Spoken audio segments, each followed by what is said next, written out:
Hola a todos, con Nicolás Carabosian y Mara Mercado vamos a presentar el paper de Francisco Cantú y Sebastián Sayeg llamado Fraudulent Democracy, an Analysis of Argentina's Infamous Decade Using Supervised Machine Learning. En este paper se presenta un método innovador para diagnosticar fraude electoral usando data sintética, para así poder desarrollar y entrenar a un prototipo de detección de fraude. Los autores proponen técnicas de machine learning para detectar fraude en la década infame en Argentina. Este paper hace dos contribuciones principales, según dicen los autores. El primero es que muestran que se puede usar data sintética para el entrenamiento y el testeo de un sistema de detección de fraude electoral. Es decir, el learner se construye usando data simulada, porque justamente es muy difícil obtener información auténtica de si hubo o no fraude en distintas elecciones. La segunda es una contribución a la literatura, ya que demuestran que efectivamente hubo fraude. Bueno, para crear un sistema de detección de fraude electoral se deben tener dos aspectos principales en consideración. El primero es el problema de las clases no balanceadas, es decir, la data disponible de elecciones legítimas suele ser mucho mayor que la data disponible sobre elecciones fraudulentas, y además muchas elecciones fraudulentas no son observables, es decir, son consideradas como legítimas cuando capaz no fue así, ya que, bueno, entonces esto hace que sea difícil cuantificar las elecciones fraudulentas porque obviamente los gobiernos no van a admitir que hicieron fraude. Por esto, los autores como solución crean data sintética. Y esto trae tres ventajas. La primera es que podemos generar más conjuntos de datos de los que estarían disponibles utilizando solo datos reales. La segunda es que las propiedades de los datos sintéticos se pueden adaptar para satisfacer diversas condiciones que pueden no ser claramente observables en los datos reales. Y bueno, la tercera es que las variaciones de fraudes conocidos o nuevos fraudes pueden ser creados artificialmente para estudiar cómo estos cambios afectan los parámetros de rendimiento, como por ejemplo la tasa de detección de fraude. También debemos tener en cuenta que los datos sintéticos deben ser realistas o realísticos, es decir, deben reflejar las características de la data real. Y bueno, el primer paso es recolectar la data auténtica o la data real y así identificar los parámetros clave que se deben preservar en la data sintética.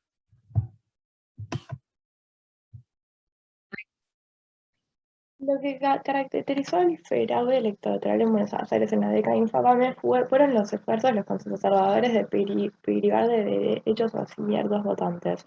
De esta forma se alejaría a los votantes radicales de las urnas de votación por fuerza bruta o intimidación. Estos votos faltantes fueron luego reemplazados por boletas conservadoras.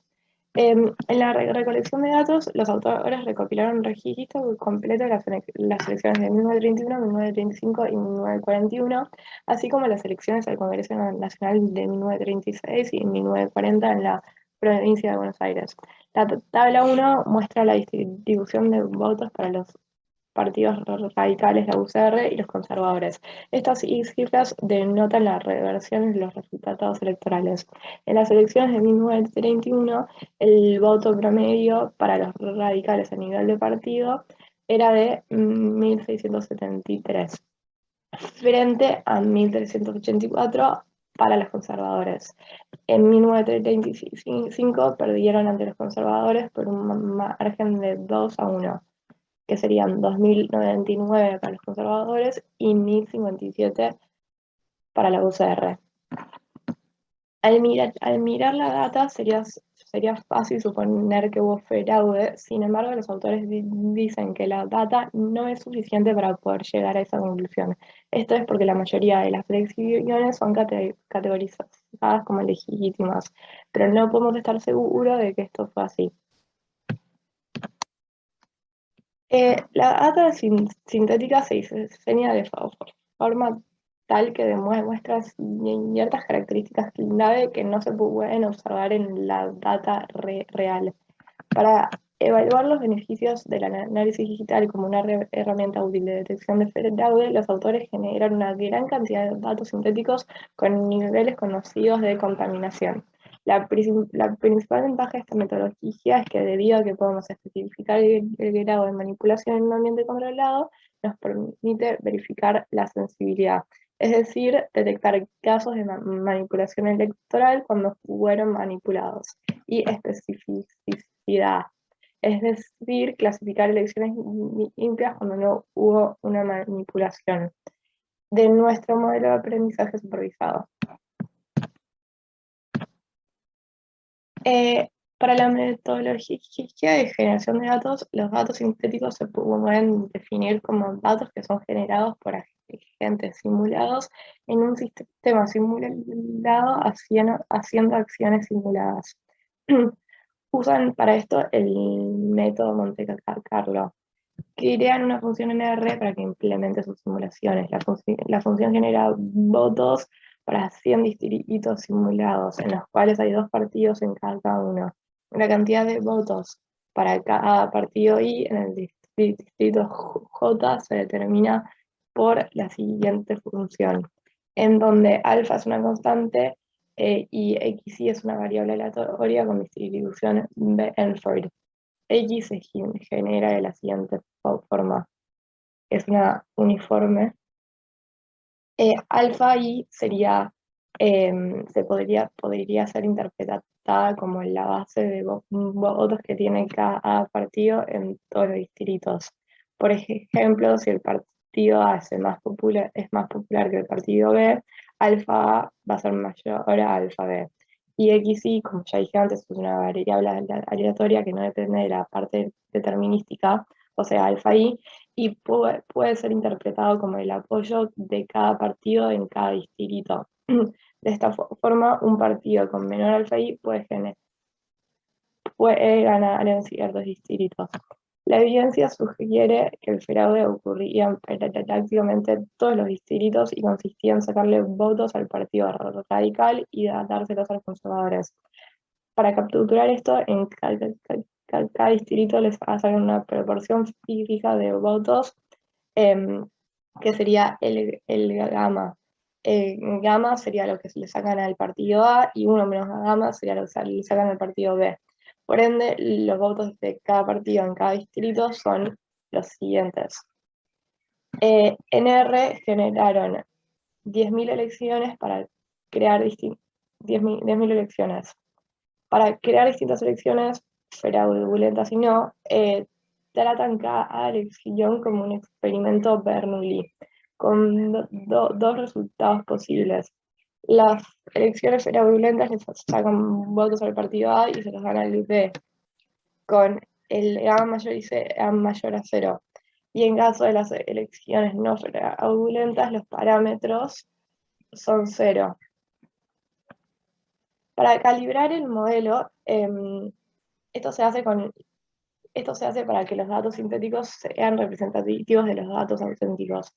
Para calibrarlos usan las primeras 2 selecciones de su dataset, o sea, el año 1931 y 1935. Lo que buscan encontrar son los valores de los parámetros alfa, gamma y tita. Y encuentran que los valores que mejor se ajustan son alfa A igual a 400, alfa B igual a 220, gamma igual a 0.3 y teta igual a 1.2. Lo que estos valores sugieren es que el cambio de gobierno se da no por un cambio en la preferencia de los votantes, sino que por la manipulación y fraude en las elecciones.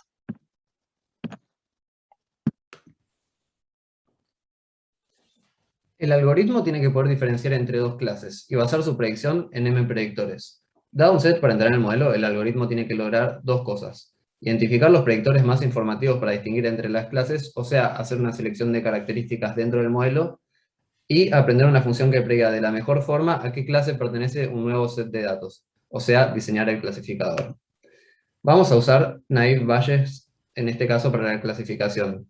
Es uno de los clasificadores más simples y viene el supuesto de independencia de los predictores. Cuando el supuesto este se cumple, es un clasificador óptimo, o sea, va a minimizar el error de clasificación. Fue demostrado igual por otros autores que puede ser preciso y eficiente aunque este supuesto se rompa. Diversos autores incluso prueban que las dependencias entre las variables pueden mejorar la precisión de del clasificador, dada cierta característica de los datos.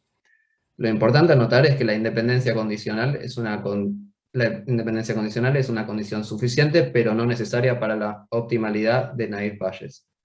A pesar de su diseño simple y aparente sobresimplificación de los supuestos, suele predecir mejor que alternativas mucho más sofisticadas, incluso si el supuesto de independencia no se cumple.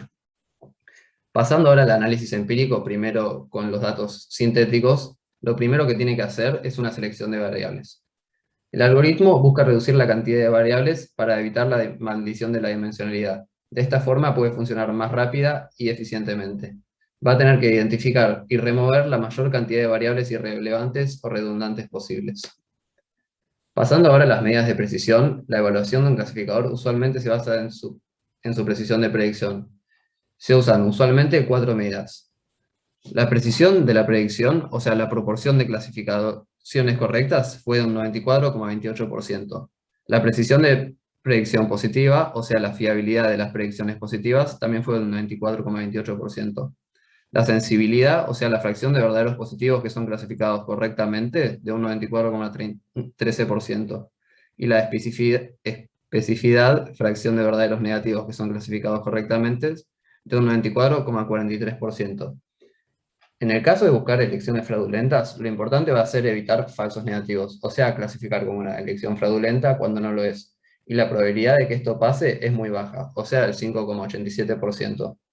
Abajo tenemos la tabla que muestra que en elecciones que no son fraudulentas, se clasifican 4.777 como no fraudulentas y fraudulentas solamente como 282. Lo mismo podemos ver con las elecciones que verdaderamente son fraudulentas. Ahora pasemos a la curva ROC, que muestra el trade-off entre las tasas verdaderas y falsas positivas de la clasificación de un algoritmo. El área de abajo de la curva la podemos interpretar como la probabilidad de que cuando un ejemplo positivo y un ejemplo negativo son elegidos aleatoriamente, el clasificador le va a asignar un valor más alto a los ejemplos positivos. Lo importante es que tiene que estar lo más cerca de 1 posible, 1 siendo óptimo. En este caso, el área debajo de la curva es de 0,986, lo cual demuestra que es un clasificador extremadamente preciso. Ahora pasemos a los datos auténticos, o sea, a clasificar las elecciones. Primero, viendo los datos históricos. La elección de 1931, que fue después del golpe militar de 1930, tuvo como ganadores a los radicales. Esto sorprendió al gobierno y, citando irregularidades, anularon las elecciones. Es por esto que es poco probable que hayan sido fraudulentas. En cambio, las elecciones de 1935 fue condenada como una de las más irregulares y fraudulentas de la historia argentina. Las elecciones de 1940 fueron las más libres y democráticas desde 1931.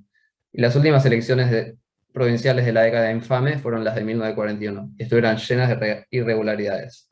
Por ejemplo, con voto cantado, abuso de la fuerza policial y otras cosas. En la tabla podemos ver la clasificación del algoritmo para estas elecciones. En las de 1931 podemos ver que fue clasificada como no fraudulenta, la de 1935 como fraudulenta, la de 1940 como no fraudulenta y la de 1941 como fraudulenta. Y acá podemos ver las probabilidades que se asignaron y fue clasificado obviamente, como dijimos antes, usando el clasificador de Bayes. Podemos ver que las 4 fueron clasificadas correctamente. Las primeras 2 elecciones fueron usadas como para entrenar el modelo sintético y las de 1940, 1941 no fueron utilizadas para eso. Las conclusiones que sacamos es que hay 2 limitaciones que afectan el estudio del fraude electoral, que hay escasez de la cantidad de información que es públicamente accesible y falta un método ampliamente aceptado para detectar el fraude electoral cuando hay poca información disponible. Esta investigación introduce un método innovador para diagnosticar el fraude electoral. Los pasos que siguen son crear un método para generar grandes cantidades de data sintética que preservan las propiedades estadísticas de una cantidad de data seleccionada y demuestran que la data sintética puede ser usada para entrenar a un sistema de detección del fraude electoral. El estudio muestra evidencia de la cantidad y la intensidad de fraude electoral en la Argentina durante la década infame. El fraude electoral condujo a los dramáticos cambios de gobierno en este periodo, y no un cambio en las preferencias de los votantes.